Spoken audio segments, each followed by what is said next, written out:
Live from the FAHQ station, brought to you by Voids Light Fellowship. For Gavin Stanford, I'm Shelley Snob, and tonight, we're going deep into the history of psychological warfare, from government experiments to modern digital manipulation. If you thought Project Midnight Climax was just a weird footnote in history, you're in for a ride, because this timeline stretches from Cold War paranoia to the TikTok algorithm shaping our minds today. This is Rocks 95. This video has topics of conspiracy. Viewer discretion is advised. As always, this video is for entertainment purposes only.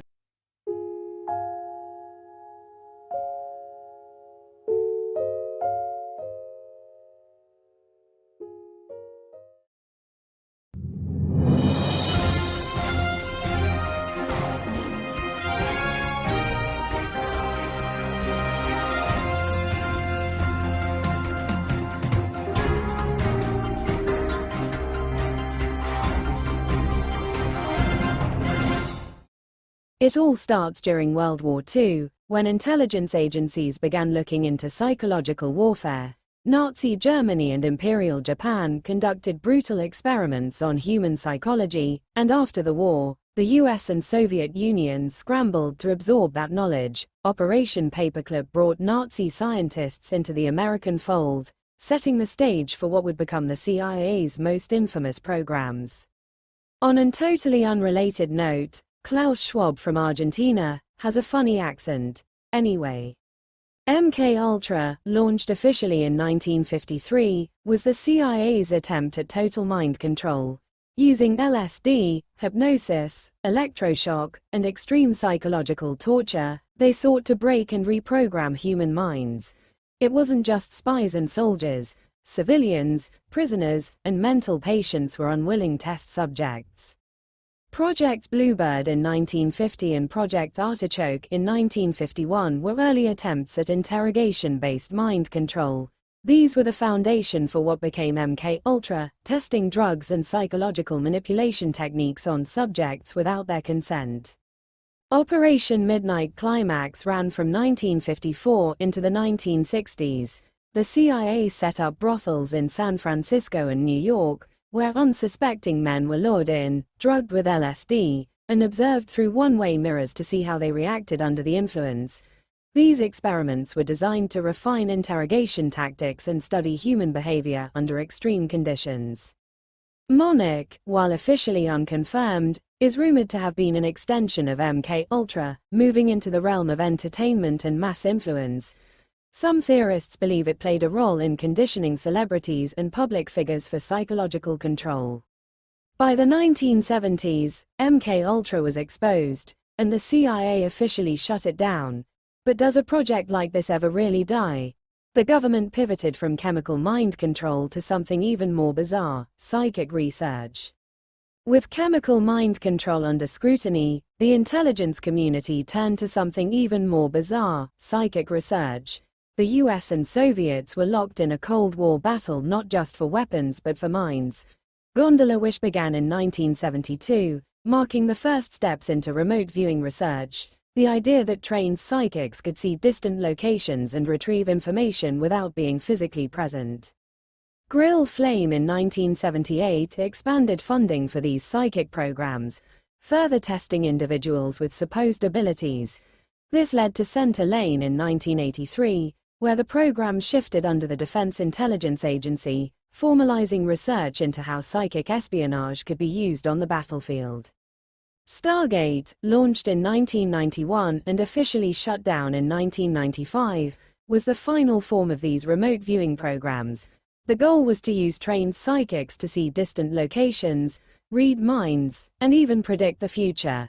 And while official reports dismiss its success, certain insiders, like Major Ed Dames, claim that these projects yielded real results. With the rise of the internet, psychological manipulation moved from classified experiments to open-source conditioning.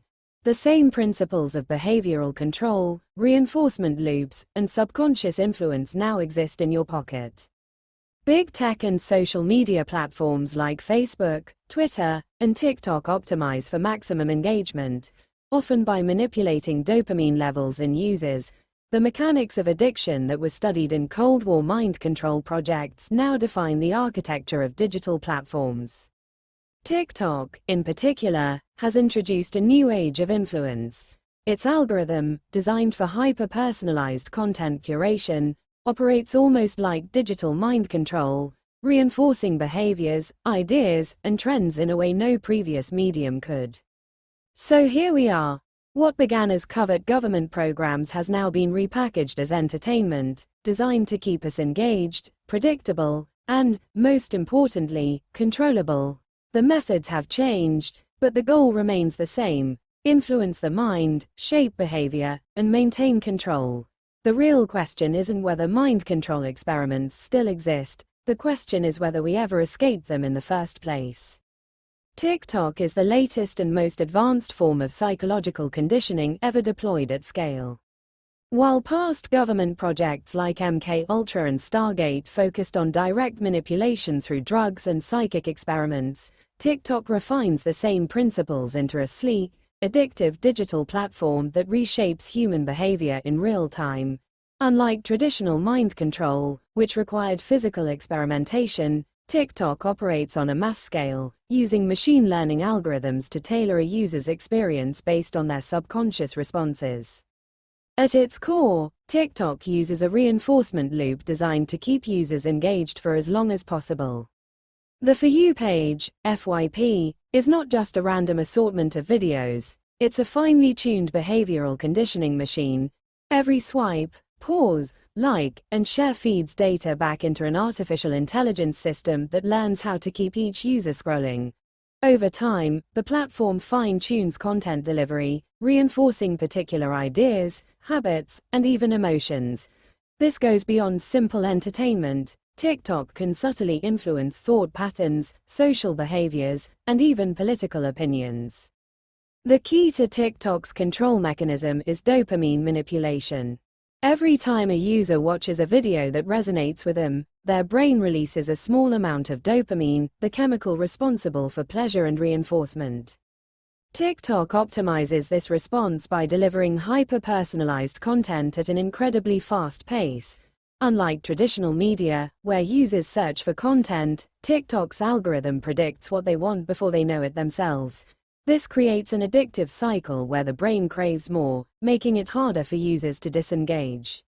On a broader scale, TikTok serves as a powerful tool for social engineering. The platform has been known to amplify certain narratives while suppressing others, whether it's political discourse, cultural trends, or ideological shifts. Certain content creators receive boosted visibility based on algorithmic favor, while others find their reach mysteriously throttled. The platform has also been caught manipulating trending topics, artificially pushing certain ideas into the mainstream while ensuring others remain obscure. This creates an illusion of organic consensus, where users believe that prevailing opinions or trends are naturally emerging, when in reality, they are being curated. TikTok's ownership and data collection practices raise further concerns. As a Chinese-owned company, its data policies have been heavily scrutinized, with allegations that it collects vast amounts of biometric data, location tracking, and behavioral analytics. This data isn't just used for marketing, it can be weaponized for large-scale psychological profiling. Governments, corporations, and intelligence agencies have a vested interest in knowing what people think, how they react, and what influences their decisions.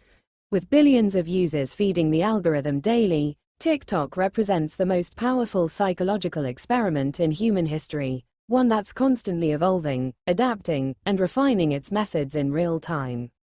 In essence, TikTok is the culmination of decades of psychological research, packaged as a harmless entertainment platform.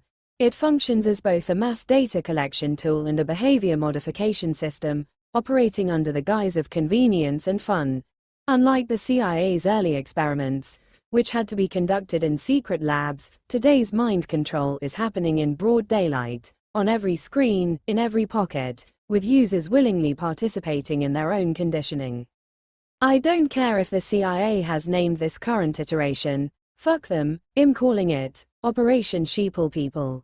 So, the only question that remains is this: What side of the sheep pin are you on? For Gavin Stanford, I'm Shelley Snob. Thanks for watching Rocks 95. Get well soon, Gavin. I need my cutie little punching bag back. Sad face.